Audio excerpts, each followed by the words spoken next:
नमस्कार। हम पढ़ने जा रहे हैं समास। कक्षा 10 के अंतर्गत पाठ्यक्रम में 3 समास शामिल है, अव्ययभाव समास, क्रमधारय समास और द्वंद्व समास। और हम पढ़ रहे हैं अव्ययभाव। तो उससे पहले समझते हैं समास किसे कहते हैं। तो समास जब 2 या 2 से अधिक वर्णों के बीच में विभक्तियों को हटाकर नया शब्द बनाया जाता है तो उसे समास कहते हैं। जैसे संस्कृत में कहा गया है समंसनम समास है। यहाँ पर देखिएगा अधि हरि, तो यहाँ पर 2 पद होते हैं, पूर्व पद या इसको कहते हैं प्रथम पद और उत्तर पद या इसको कहते हैं द्वितीय पद।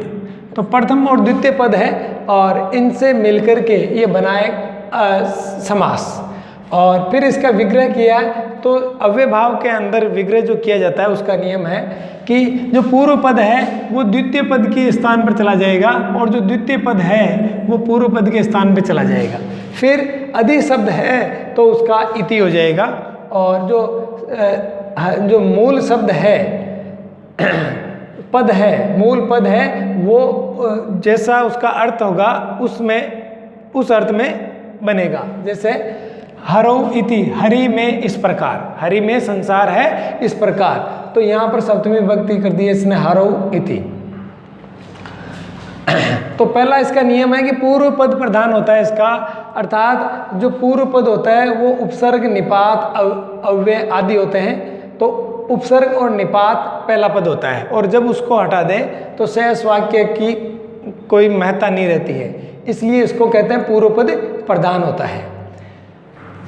आगे देखिएगा नंबर 2 है कि विभक्तियों का लोप होकर समस्त पद अव्यय बन जाता है। समस्त पद अव्यय बन जाता है अर्थात अव्यय उसे कहते हैं जो तीनों लिंगों में, तीनों वचनों में उसका कोई भी रूप नहीं चलता है या कोई विभक्ति नहीं चलती है, उसको अव्यय कहते हैं। तो इसका अव्यय बन जाएगा। जैसे स हरि, अब इसका कोई भी रूप नहीं चलेगा, न ही कोई वचन चलेगा, तो ये एक अव्यय हो गया। और इसका विग्रह करेंगे तो हरि के समान, श का मतलब होता है समान और स का मतलब होता है के साथ। तो यहाँ जो पूर्व पद है उसको तो अपन ने उत्तर में कर दिया, हरि के समान। स का अर्थ लिख करके दूसरा शब्द लिखा है हमने सादृश्यम। फिर हरि, तो हरि के समान, तो यहाँ पर षष्ठी हो गई हरे। फिर है कि समस्त पद नपुंसक लिंग भी हो जाता है तो उसका नपुंसक लिंग में प्रयोग होगा।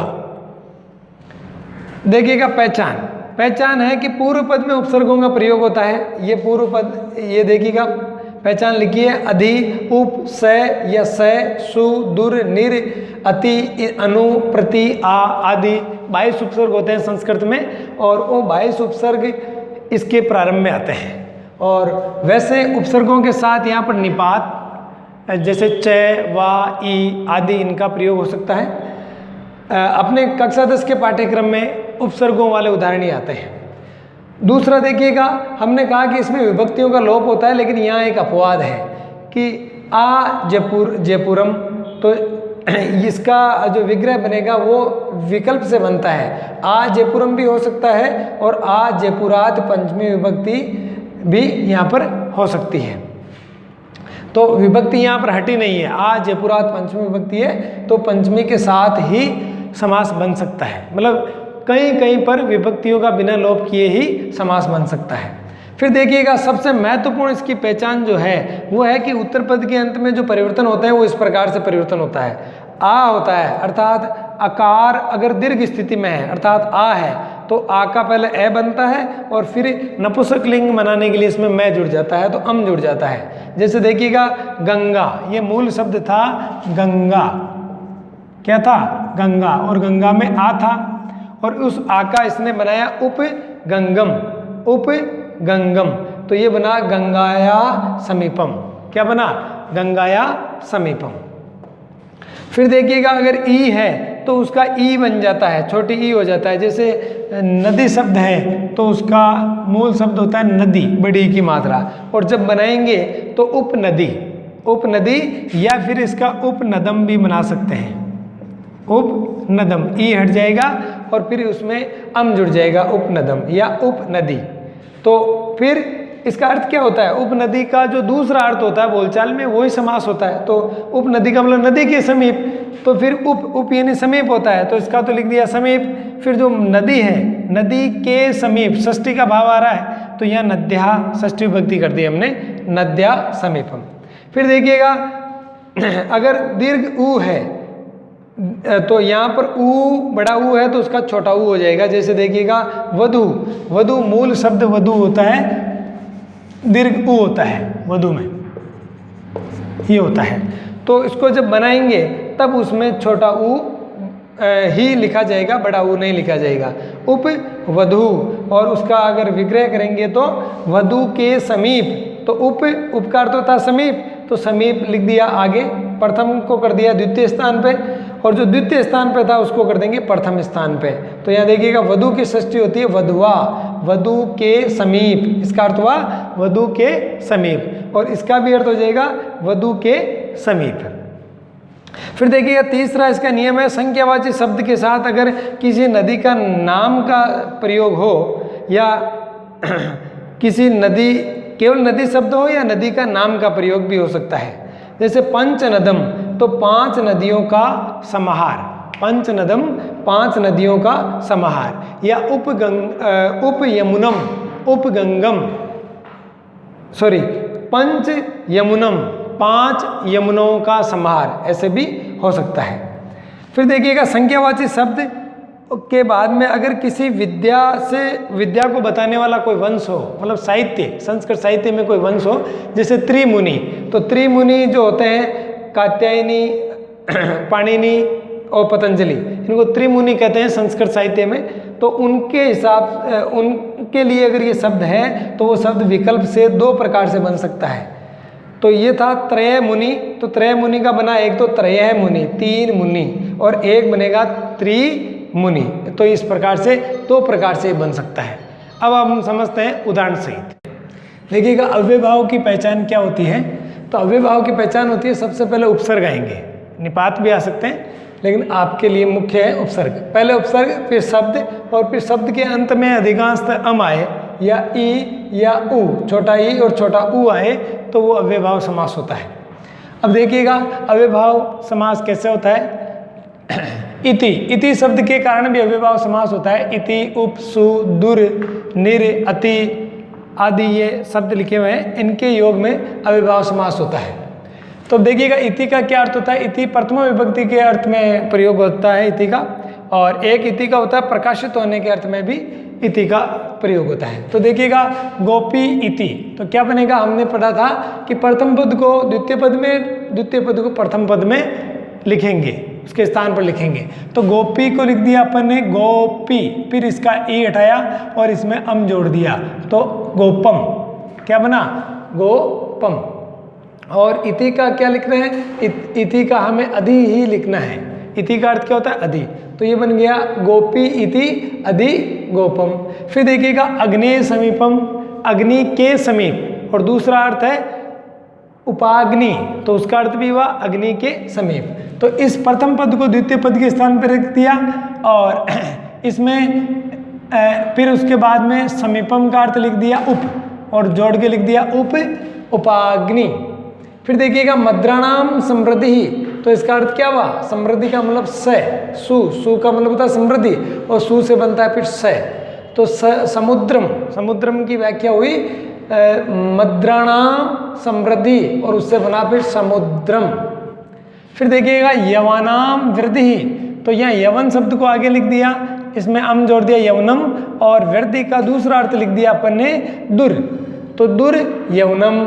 इसी तरह देखिएगा मक्षिकाणाम अभावे, ऐसा स्थान जहाँ मक्खियों का अभाव हो उसको क्या कहेंगे, निर्मक्षिकम। तो कैसे बनेगा, प्रथम शब्द को लिखा मक्षिका, फिर उसका आठ आया और अम जोड़ दिया मक्षिकम, और इधर निर जोड़ दिया, तो निर्मक्षिकम, निर्मक्षिकम ऐसे होगा। फिर देखिएगा शीतस्य अत्य, जब अत्य शब्द आता है तो उसमें अति शब्द जोड़ते हैं, और अत्य का अर्थ होता है ध्वंस या नाश। तो शीतस्य शीतलता की, ठंड की बहुत ज़्यादा स्थिति होना, तो उसको क्या बोलते हैं? अति शीतम। फिर देखिएगा अति निद्रम, बहुत ज़्यादा नींद आए तो उसको क्या कहेंगे? अति निद्रम। उस स्थिति को कहेंगे अति निद्रम। और समास विग्रह में कैसे लिखेंगे?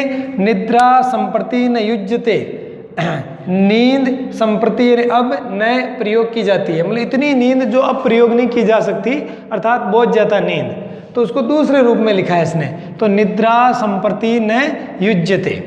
फिर देखिएगा इति शब्द का एक तो अर्थ हुआ प्रथमा विभक्ति के रूप में और दूसरा होता है प्रकाशित होने के अर्थ में।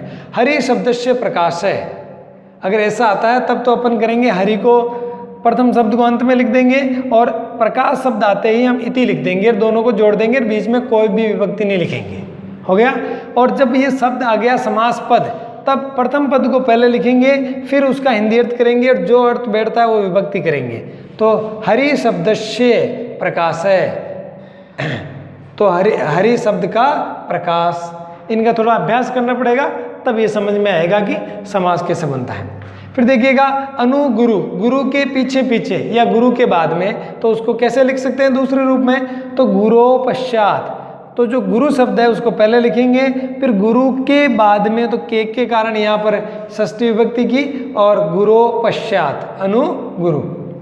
इसी तरह देखिएगा यथा जो शब्द होता है उसके 4 अर्थों में वो प्रयुक्त होता है, योग्यता, विप्सा, पदार्थान, अतिवर्ती और सादृश्य। योग्यता का मतलब है उस चीज का उसमें होना, अनुरूपम, रूप के योग्य या रूप के अनुसार। तो जब रूपम को शब्द को मूल शब्द लिखा रूप के अनुसार या रूप के योग्य, तो के शब्द आया तो षष्ठी कर दी, रूप से योग्य, और अनु का दूसरा अर्थ होता है योग्य, तो यहाँ लिख दिया योग्यम, रूप से योग्यम। इसी तरह विप्सा यानी पुनरावृत्ति, अगर किसी शब्द की पुनरावृत्ति से अर्थ बैठता है तो उसको विप्सा कहते हैं। प्रत्येकम, तो एकम एकम प्रति, जो अंतिम शब्द है वो 2 बार आ जाएगा, इसमें ध्यान रखना है कि वो 2 बार लिखा जाएगा विग्रह करते समय। तो एकम जो है वो एकम एकम 2 बार आ गया, और फिर जो शब्द है प्रति का प्रति आ गया, इसमें कोई बदलाव नहीं है। फिर है पदार्थान अतिवर्ती, किसी पदार्थों की अतिवर्ती होना, अतिक्रमण होना, और अतिक्रमण होने को 2 रूप में कह सकते हैं। पहला है कि यथाशक्ति, शक्ति के अनुसार, मुझ में जितनी शक्ति थी उस शक्ति के अनुसार। दूसरा है कि शक्तिम अनतिक्रम में, मेरे में जितनी शक्ति थी उसका अतिक्रमण नहीं करके, अर्थात शक्ति के अनुसार। तो दोनों स्थितियों का एक ही अर्थ होता है।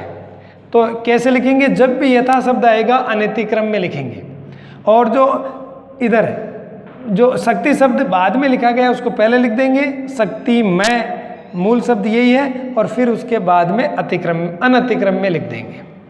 फिर होता है सादृश्य, तो सादृश्य शब्द आता है तो उसका मूल शब्द होता है सह, और सह का यहाँ पर लिखा गया स, तो स हरि, तो हरि के अनुसार, यथा यानी के अनुसार, तो हरि के अनुसार। फिर अनुपूर्वेण शब्द आता है तो उसका अर्थ होता है क्रम में, तो अनुज्येष्ठम, ज्येष्ठ के क्रम में, बड़े के क्रम में, बड़ा उससे बड़ा उससे बड़ा, इस क्रम में, तो उसको कहते हैं अनुज्येष्ठम। तो यहाँ समास बनाएंगे तो जो पीछे वाला शब्द है ज्येष्ठ उसको लिखेंगे पहले, और फिर इसका हिंदी अर्थ करेंगे ज्येष्ठ के क्रम के द्वारा। तो ज्येष्ठ के, तो ज्येष्ठस्य अनुपूर्वेण, अगर इस प्रकार का क्रम होता है तो उसमें अनुपूर्वेण शब्द काम में आएगा, अनु आएगा तो अनुपूर्वेण शब्द काम में आएगा।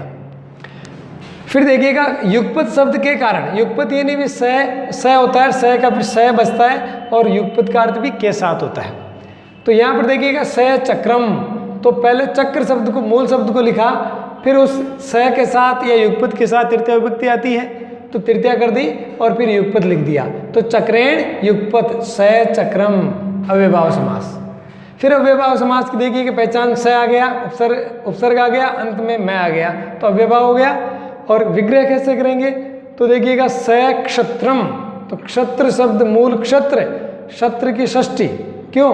क्योंकि इसका अर्थ करेंगे तो षष्ठी का अर्थ होता है क्षत्रियों की संपत्ति, क्षय क्षत्रम, तो यहाँ पर हो गया क्षत्राणाम संपत्ति, अर्थात स अर्थ आएगा तो उसका संपत्ति अर्थ भी होता है, स अर्थ आएगा तो उसका युगपत अर्थ भी होता है, और स अर्थ आएगा तो उसका एक और अन्य अर्थ भी हो सकता है, जैसे समासम तक, तक भी हो सकता है। तो ये अपने को अभ्यास से इसको मालूम पड़ेगा कौन किसके साथ आएगा। फिर देखिएगा साकल्य यानी संपूर्ण, और संपूर्ण का दूसरा अर्थ होता है अपरित्यज्य। मैं कहूँ कि संपूर्ण तिन सैतृणम, मतलब तिनके सहित खा गया, अर्थात पूरा का पूरा जो खाने योग्य खाना था उसको खा गया। तो तिनके सहित ही खा गया मतलब संपूर्ण खा गया। तो दो अर्थ लिखा है, एक तो इसने लिखा है कि सैतृणम अखादत, तिनके सहित खा गया, और दूसरे का इसने यूं लिखा है तृणम अपि अपरित्यज्य, तिनके को भी न छोड़ करके, अर्थात संपूर्ण खा गया। तो यहाँ कैसे लिखेंगे, जो अंत में तृणम है उसको पहले लिखेंगे, फिर अर्थ के हिसाब से अपि लिखना पड़ेगा और अपरित्यज्य शब्द आएगा। आगे देखिए अंतवचन या पर्यंत, और पर्यंत के लिए स शब्द भी आता है, जैसे स मासम समासम, स मासम मतलब महीने सहित, पूरा का पूरा एक महीने सहित, मैं महीने सहित पढ़ता हूँ, अर्थात मैं महीने भर या महीने पर्यंत पढ़ता हूँ, महीने तक पढ़ता हूँ, ये अर्थ होगा। तो इसमें जो समासम शब्द है उसको पहले लिखा स मास, महीने भर तक, महीने सैन सहित महीने भर तक पढ़ता हूँ, ये अर्थ हो जाएगा। तो इसका बनेगा समास, पूरा का पूरा शब्द लिख दिया समास पर्यंतम। एक होता है कि यावत शब्द आ जाए, ये विशेष सूत्र है, और उसके अनुसार होता है कि जब यावत शब्द आता है तो हमेशा अव्ययभाव समास होता है। तो यहाँ देखिएगा यावंतः श्लोका, जितने श्लोक है उस श्लोकों तक या उस श्लोकों की स्थिति को क्या कहेंगे, यावच्छ श्लोकम, स का छ बन जाता है और फिर च का आगम होता है, तो ये बनेगा यावत श्लोकम। मूल शब्द इसमें आगे पीछे नहीं हो रहा है, इसमें यावत का यावत ही होगा और श्लोक का श्लोकम हो जाएगा, क्योंकि इसको अपने को नपुंसक लिंग में बनाना है, अव्ययभाव नपुंसक लिंग में होता है इसलिए। और फिर जो स होता है स का छ हो जाएगा, और जब तक आप नहीं जोड़ोगे तब तक ये समास नहीं बनेगा। अगर आपने अलग अलग लिख दिया, यावत लिख दिया, श्लोकम लिख दिया, तो वो समास नहीं है। फिर देखिएगा अगर संख्या आती है और नदी शब्द आता है, या संख्या आती है या किसी विद्या की परंपरा से किसी मुनियों को संबोधित करने वाला कोई शब्द आता है तो अव्ययभाव समास आता है। जैसे देखिएगा सप्तानाम गोदावरी नाम समारय, सप्त गोदावरीम, तो यहाँ पर 7 संख्या हो गई।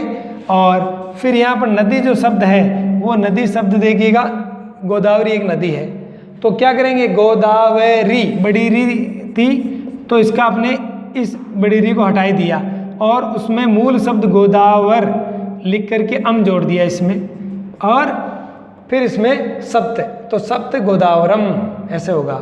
और जब विग्रह करेंगे तो सप्तानाम गोदावरी नाम समारय, 7 गोदावरियों का समार। ये द्विगु समास प्रतीत होता है, लेकिन ये द्विगु समास न होकर के यहाँ पर अव्ययभाव समास है, पहले अव्ययभाव होगा बाद में द्विगु। तो इस प्रकार से उम्मीद करता हूँ अव्ययभाव समास आपको समझ में आया होगा। धन्यवाद।